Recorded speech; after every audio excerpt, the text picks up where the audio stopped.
The slave one of the problems that every human being has to face is the world in which he is born. Your being and the intentions of the world do not go together. The world wants man to serve, to be a slave, to be used by those in power. And of course, he resents it. He wants to be himself. The world does not allow anyone to be what they should be by nature. World tries to mold each person into a commodity, useful, efficient, obedient, and never rebellious, never assertive, never able to declare his own individuality, but always subservient, practically like a robot. The world doesn't want men to be human beings either. Yes, it is that they are efficient machines. The more efficient a man is, the more respectable and the more honored he will be. No individual is born to be a machine. It is a humiliation, a degradation, which steals pride and dignity and destroys you as a spiritual being and reduces you to a mechanical entity. That's why every child, from the beginning, as he becomes aware of the intentions of society, parents, family, the educational system, nation, religion, begins to close in on itself. It starts to become defensive, simply out of fear, because you have to find enormous strength. And it's very small and fragile, vulnerable, helpless, very dependent on the very people against whom he must protect himself. The problem gets more complicated because the people to protect against are who think they love her. And maybe these people aren't lying. Your intentions are good but lack awareness because they are asleep. They don't know they are puppets in the hands of a blind force called society, of interest brought together by institutional powers. The child faces a dilemma.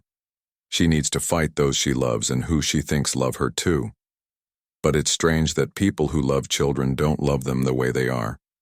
They tell her, "We'll love you, we really love you, but only if you follow the path we've followed, if you follow the religion that we follow, if it is obedient the way we are obedient." Become part of this vast mechanism against which you will spend your whole life. Fighting against it just doesn't sense, as it will be crushed. It is wiser to just surrender and learn to say yes, wanting or not. Repress the no. In all conditions and in all situations, it is expected that man say yes. The no is prohibited. The no is the original sin. Disobedience is the original sin, and then society takes revenge with a great vengeance. This creates fear in the child. Your being as a whole, it wants to assert its potential.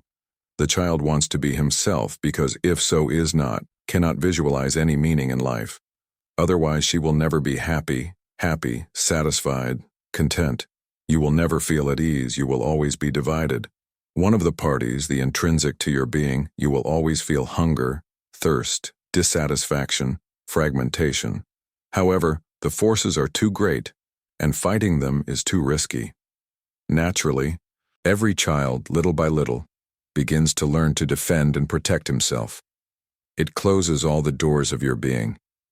He doesn't expose himself to anyone and just start pretending. Get to be an actor. Act according to the orders given to you. Doubts arise, but it represses them. Her nature wants to assert itself, but it represses them. Your intelligence means that it's not right. What are you doing? But she ceases to be smart. It's safer to be retarded, just as it is safer to be ignorant. Anything that conflicts with your institutional interests is dangerous, and opening up, even to people very close, is risky. And so that everyone closes down. No one opens his petals fearlessly like a flower, which it dances in the wind and in the rain and the sun, so fragile but unafraid. Everyone lives with the petals closed, afraid that when they open they become vulnerable. Therefore they use shields from all species, and even something like friendship is used as a shield. Will look like contradictory, as friendship presupposes that people open up to each other, to share secrets and expose your hearts. Everyone is living such contradictions. People, they are using friendship as a shield, love as a shield, prayer as a shield. When they want to cry and can't, they usually smile, since the smile works as a shield. When they don't want to cry, they cry, because tears act as a shield in certain situations. Laughter is purely an exercise for the lips, since behind the truth, the tears. Society as a whole was created around a certain idea which is basically hypocritical. In it, the individual must be what others expect him to be and not what he actually is. That is why everything has become false and worthy of imitation. Even in friendship, the individual has been keeping some distance. Only up to a certain degree allows someone to approach. If someone is very close to the individual, they may be able to look behind your mask. Or you can recognize that that is not your face but the mask, and that your face is behind it. All individuals in the world that human beings live in are not neither true nor authentic. My vision of the new man is that of a rebel, of a man looking for your original self, your original face, a man who is ready to drop all the masks, all the pretensions, all the hypocrisies, and to show the world what he is in the reality. Whether he is loved or condemned, respected, honored or dishonored, crowned or crucified does not matter, for being himself is the greatest blessing there is. Even if it is crucified, he will be crucified happily and completely satisfied. A real man, a sincere man, a man who knows about love and who knows compassion, and that understands that people are blind, unconscious, numb, asleep spiritually. What they do is practically in their sleep. The individual is conditioned, it's been so long, and for so many years, a lifetime, that it will also take some time for deconditioning.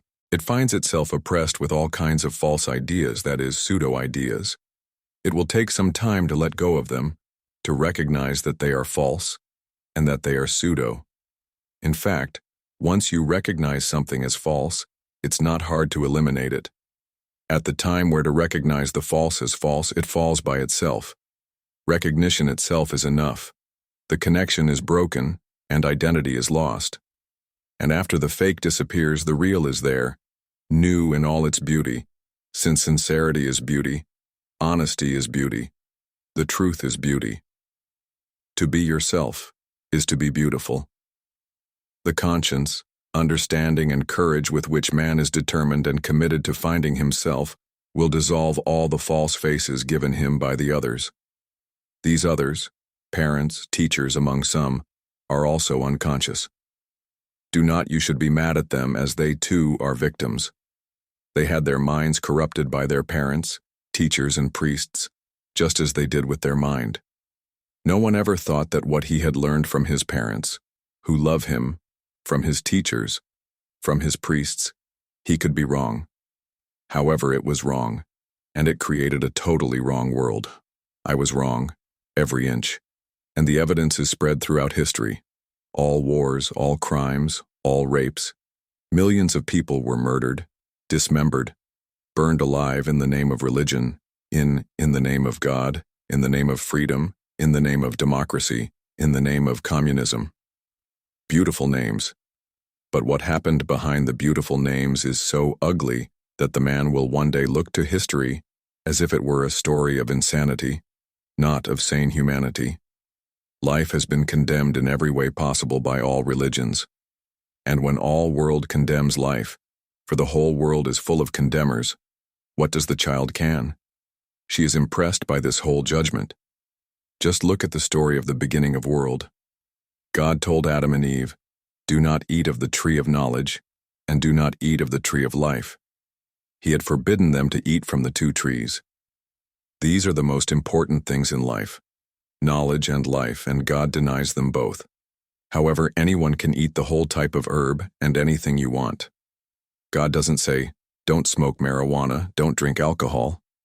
No, he is not interested in that. Adam and Eve can smoke weed, which is allowed, can do wine from the grapes, which is allowed. Only two things are not allowed. They must not make people of wisdom, but remain ignorant, and must not live, but postpone life.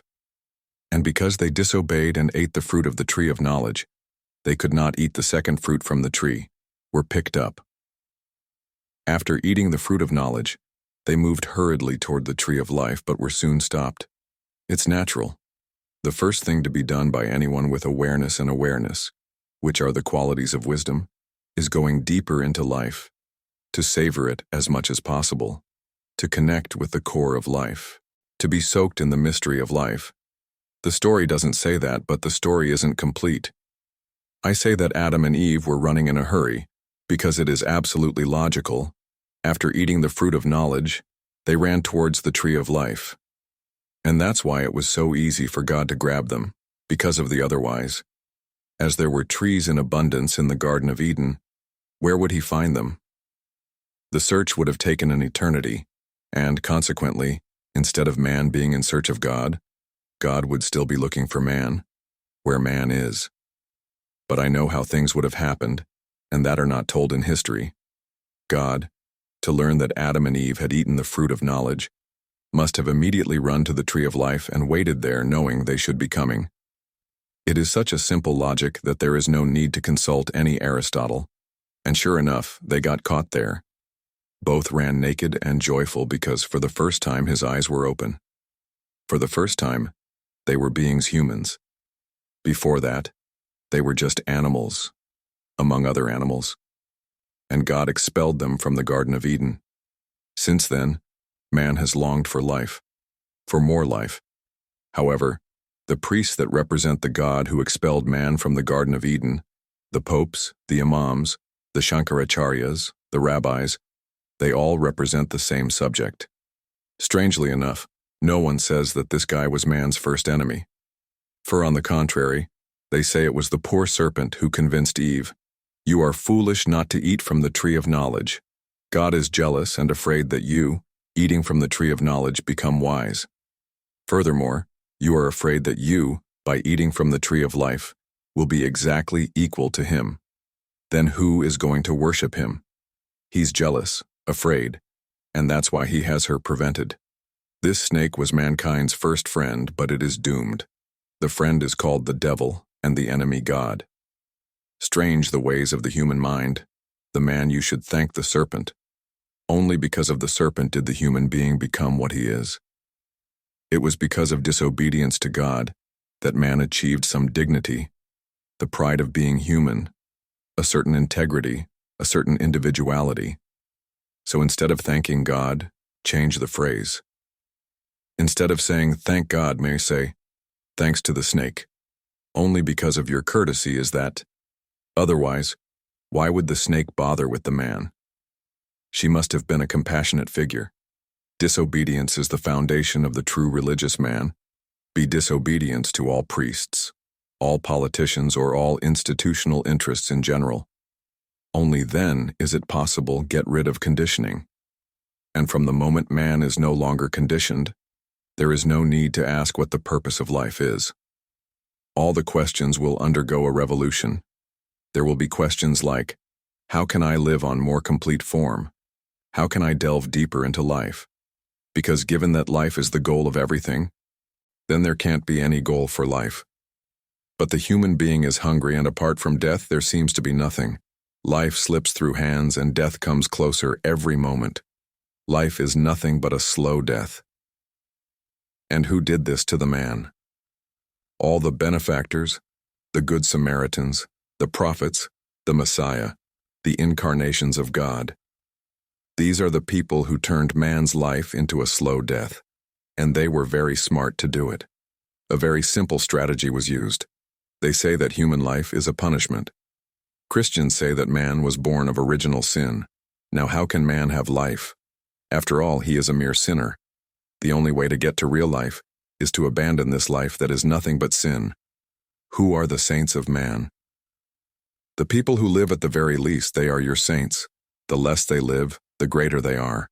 All wise, they are living in nightmares, and they are preaching for man to follow them.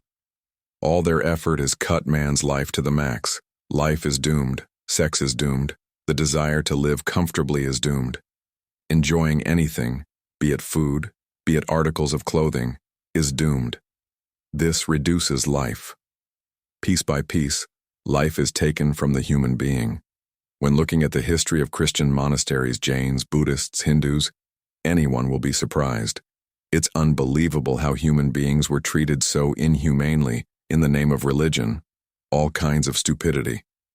It is of great help to the politician that the individual is less alive, because in this way, He is less rebellious, more obedient, more conventional, more traditional, and therefore not dangerous. 2. It helps the priest that the individuals are less alive for the same reasons. If in fact alive, the individual becomes a danger to everyone, especially everyone who tries to exploit him, all that act like parasites. The man will fight tooth and nail. You'd rather die than live as a slave, because even death for a fully alive person is not death, and yes, the pinnacle of life. Even dead, man will continue to live intensely and fully. He is not afraid of death, he is not afraid of anything.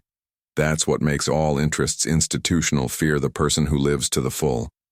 They found a strategy very subtle, which is to give man a goal for his life, which is to become someone. You are already what existence wanted you to be, and it won't turn into nobody. However, they continue to say that one has to become Jesus Christ. Because, if it wasn't for Jesus Christ to become me, why should I become Jesus Christ? Jesus Christ has to be Jesus Christ. I have to be myself. However, what are all Christians they are doing? Trying to imitate Jesus Christ, trying to somehow become Jesus Christ. Hindus are trying to transform themselves into Krishna, just as Buddhists are trying to become Buddha. Weird. Nobody is worried about themselves. Everybody is trying to transform into something else. This completely shortens your life. Because I say, life has no goal. Because life itself is a goal in itself. Drop all goals. Let go of the idea of the future. Totally forget there's going to be tomorrow. Protect yourself from all dimensions and directions. Be focused here and now, and in that unique moment, you will be able to experience life in your eternity.